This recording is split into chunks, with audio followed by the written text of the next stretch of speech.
What's good, YouTube land? That Word Collector here. Today, we'll be taking a look at the WWE defining moments, Stone Cold Steve Austin. Now, Stone Cold retired before I started watching wrestling, but since I've gone back and looked at the stuff, I can admit he was really good. So this toy encapsulates, this line encapsulates, obviously, defining moments of wrestlers' careers. This one being when Stone Cold won the WWF Championship from Shawn Michaels at WrestleMania and basically kick-started the Attitude Era. So we've got the figure in there. We got 3 title belts. We have the Winged Eagle, the classic, the Attitude Era belt, and the Smoking Skull, Stone Cold's personal championship. Along with this fancy rectangle packaging with kind of, I don't know, it's kind of a rectangle and also kind of just indents right there. On the sides, you've got pictures of Stone Cold Steve Austin, a couple guys wrestling. On the other side, same picture. On the back, you have 2 skulls with their eyes cut open and their mouths open. And it just gives you basically a depiction of what was happening. The year was 1998. WrestleMania 14, because I can read Roman numerals, was on the horizon. Vince McMahon introduced boxing champion Mike Tyson, only to be interrupted as Stone Cold Steve Austin stomped into the ring. Austin declared that Tyson did not belong in the WWE. WWF, but whatever. They can't use the F anymore. Tyson pushed Austin. Later, Tyson was announced as a special enforcer for Stone Cold's match at WrestleMania, and he gave his allegiance to Shawn Michaels, Austin's opponent. Austin and Michaels met at WrestleMania. Stone Cold blocked Michaels' attempt at Sweet Chin Music and delivered the Stone Cold Stunner. Tyson declared Stone Cold Steve Austin the new WWF champion. Michaels stood up to confront Tyson for betraying him, and Tyson knocked him out, and then draped a t-shirt over him, which Shawn Michaels hated and immediately blew up backstage about. Stone Cold left the ring with the WWF Championship on one arm, and the other raised in victory by Mike Tyson. So they've done many of these that I've seen. Currently in stores you can get Ric Flair, Macho Man Randy Savage. I believe that one's from his Intercontinental title match with Ricky Steamboat, and Chris Jericho for when he won the Unified Championship. Yeah, I've been after this guy for quite a while, but generally I've just bought something else instead. But this time, I decided I wanted Stone Cold. So, we're gonna skip right into talking about the toys, so I'm gonna have to get him open and we'll take a look. So here he is opened up, and I have his packaging, but before that, I want to show this off. Tons of skulls. Austin 316 says, "I just whooped your ass." And a signature by Stone Cold Steve Austin with a number 1. So this is pretty cool. I don't know if I'm going to keep that, but now we must deal with the task at hand. taking a look at Stone Cold and all his belts. So, we'll go over the figure first, before we talk about the belts. So, the head sculpt is pretty close to Stone Cold. It's not completely accurate. It looks close enough to pass as Stone Cold.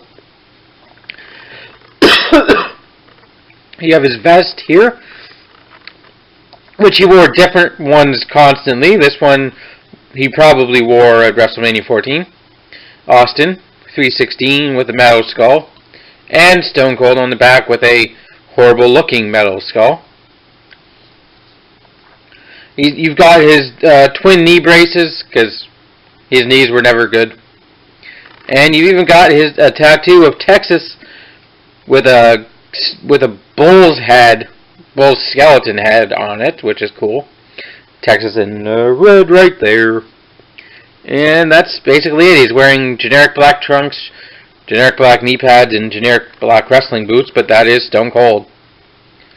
He didn't need fancy wrestling attire to get himself over. So, can I take this off? That is the question. While it is soft, it doesn't feel like I'll try. I hope I don't rip it or something.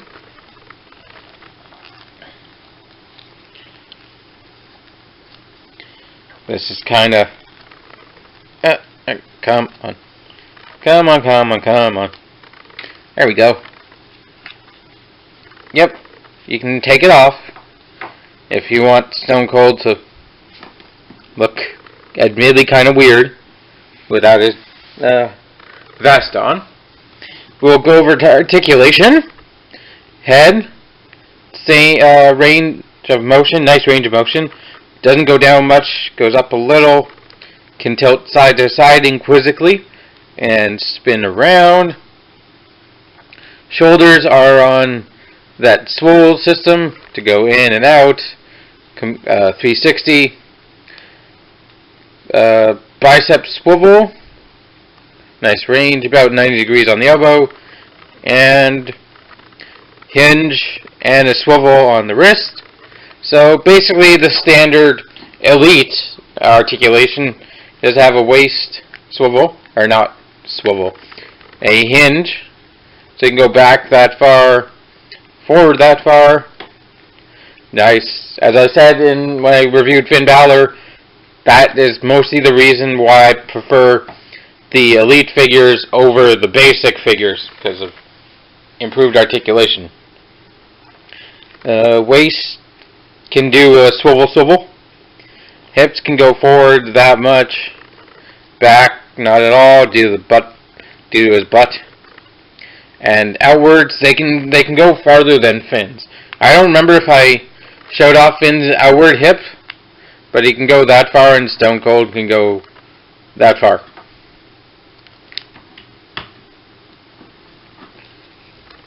Ugh. Stone Cold Stunner!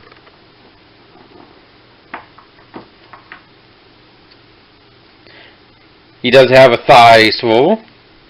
The knee brace does not get in the way of the large knee range, although it is flexing the plastic and it doesn't feel very good. I'm trying to see if I can take just the knee braces off. I think I can take... Yeah, you can take the knee braces off too. But Stone Cold wrestled with knee braces on, so Stone Cold, the toy, will wrestle with knee braces on. And he has a swivel right at the boot, quite a bit lower than, say, the modern wrestling boot, which is all the way up here. And he does have an ankle tilt. They can go that far. He can... I don't know what he's doing here, but he can go how far forward? About that far forwards. And he has a slight inward and outward ankle tilt. Finn Balor's ankles are the exact same. They're basically articulation's the exact same on every single elite figure I've reviewed so far. That includes that Dolph Ziggler and that Seth Rollins. Put your arms down, Finn. So, overall, I still think this is a fun toy, no matter how many times you buy the same base body design.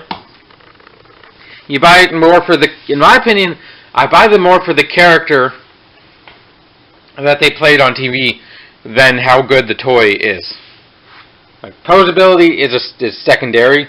It's nice to play with them, but like I could play with them with minimal articulation. It wouldn't really matter. So we must look at his accessories, his 3 belts. We've got the classic winged eagle, done in very nice gold plastic. With the it is called the winged eagle because there's an eagle in the middle. The globe in the very center. You got World Heavyweight Wrestling Champion.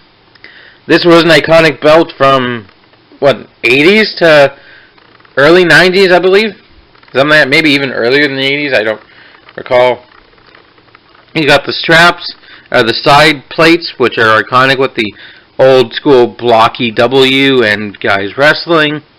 The detail is a bit smudgy, so you can't see it all. And you can take a look at the back.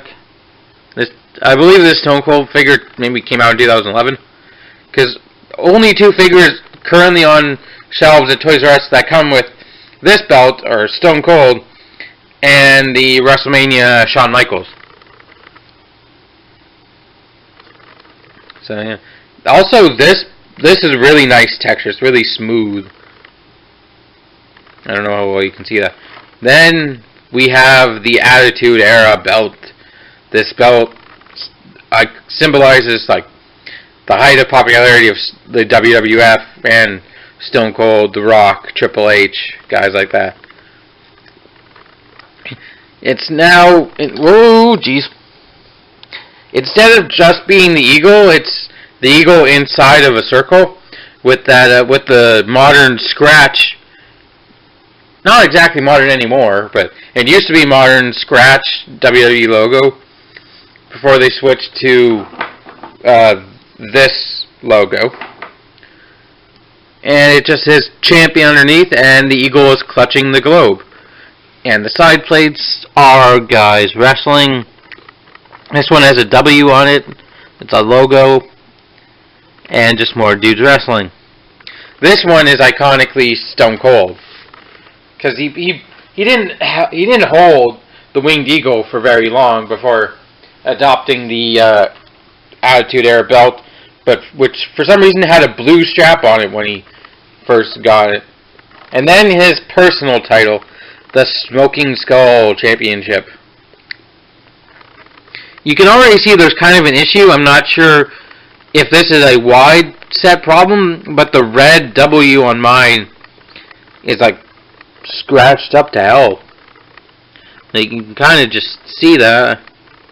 I'm not sure if that's on purpose. I haven't looked at the Smoking Skull in a long time. But all I know is it's cool to have your own personalized championship. The Rock had one too, the Brahma Bull title, and obviously my favorite being John Cena Spitter title, but yeah. You've got a Smoking Skull in the middle. Looks like smoke coming out of his eyes. Rattlesnakes on the other side because he's the Texas Rattlesnake. Heavyweight champion in the band there. Some nice black outlining, which isn't common on one of these toy belts.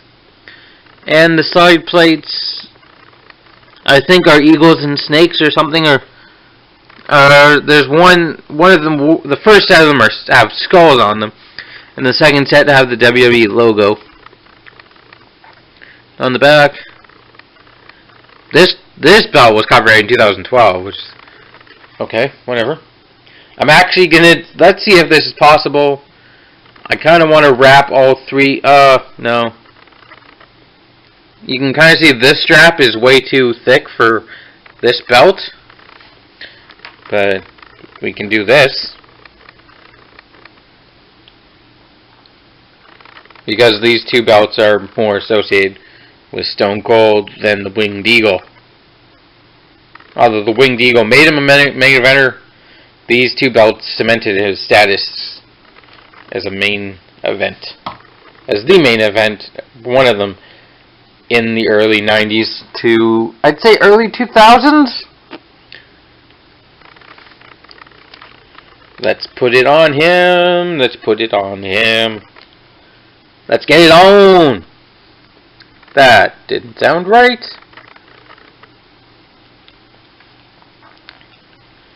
Here we've got the Smoking Skull.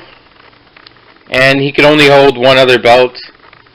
So let's have him drop the Attitude Era belt. Like, I know all other titles have, like, classifications like Winged Eagle, Spinner title. I don't know what this one's classification is other than the Attitude Era title. So, just gonna keep calling it that, and yep. I wonder if I could wrap all three around him. Almost. Doesn't exactly work, but let's get that imagery. Where should I put? Where should I put? No, I'll put one in each shoulder. On each shoulder. There you go. He's wearing all his belts. You know what this reminds me of? Have you ever seen that image of Triple H holding, like, wearing every single championship? That's what this reminds me of. I think that is going to wrap up this video. Just leave that there. So, thanks for watching. Hope you have enjoyed. I'm acutely aware that I'm probably going to hit review number 200 before the end of next year. So if you guys have any thoughts on what I should do for review number 200, feel free to leave them in the comment section below. I already have something in mind, but I want to see what you guys think I should do. And have a Merry Christmas. We've got less than 2 weeks until Christmas, so hope you and yours have a wonderful time, whatever you celebrate. Happy holidays, and keep it weird.